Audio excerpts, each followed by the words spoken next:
ఎగిరేటి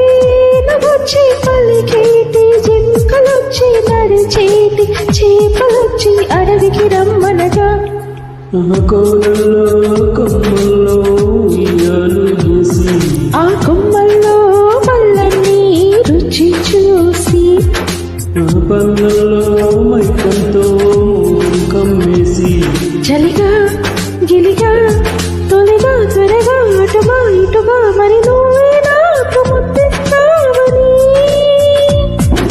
తడివేదాలు ముద్రిస్తావని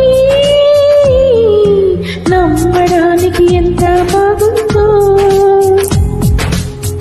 నీకోసం రెక్కలను ఎక్కి వస్తానని పగడపు